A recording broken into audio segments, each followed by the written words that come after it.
Maintenant, écoutez votre contre-argumentation.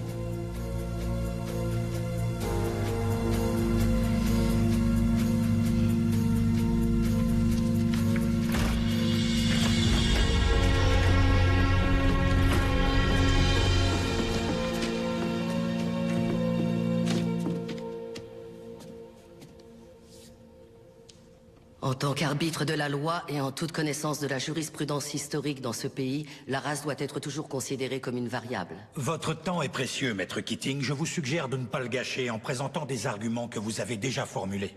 Ce ne sont pas mes mots, juge Strickland. Ce sont les vôtres. Vous les avez écrits en 1985, dans le verdict de l'affaire Bryant contre la ville de Topeka, concernant la clause de protection égale face à un système d'attribution de logements sociaux.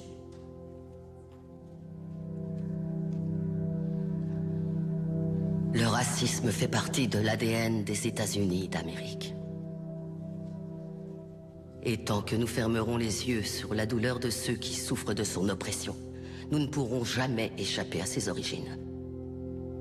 Le seul garde-fou dont peuvent bénéficier les personnes de couleur, c'est le droit de se défendre, et nous ne leur accordons même pas. Ce qui veut dire que la promesse de l'égalité des droits n'a jamais été remplie. En raison de l'échec de notre système judiciaire et de notre défense publique en particulier, l'époque de la ségrégation n'est toujours pas derrière nous. L'époque où les lois ont rendu illégal que les Noirs et les Blancs soient enterrés dans le même cimetière, où on catégorisait les gens en carterons ou en octavons, où on punissait un Noir parce qu'il avait demandé des soins médicaux dans un hôpital pour Blancs.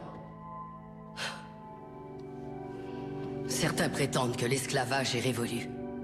Mais allez dire ça aux prisonniers qui sont parqués dans des cages et à qui on dit qu'ils n'ont pas le moindre droit. Des personnes comme mon client Nathaniel Leahy et des millions d'autres personnes comme lui qui sont enfermées dans nos prisons et reléguées à une existence indigne d'un être humain. Il n'y a aucune alternative à la justice dans cette affaire. Il n'y a pas d'autre option. Prendre une décision à l'encontre de mon plaignant, c'est choisir de remplir les poches des propriétaires de prison, plutôt qu'offrir une défense digne de ce nom à tous ceux qui y sont enfermés. Est-ce que c'est l'Amérique dans laquelle veut vraiment vivre cette cour? Un pays où l'argent a plus d'importance que l'humanité? Où la criminalité est confondue avec les troubles mentaux?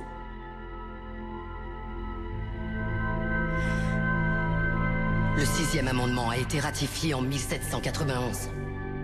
C'était maintenant il y a 226 ans. Je pense qu'il est donc temps de réellement garantir ces droits à tous nos citoyens.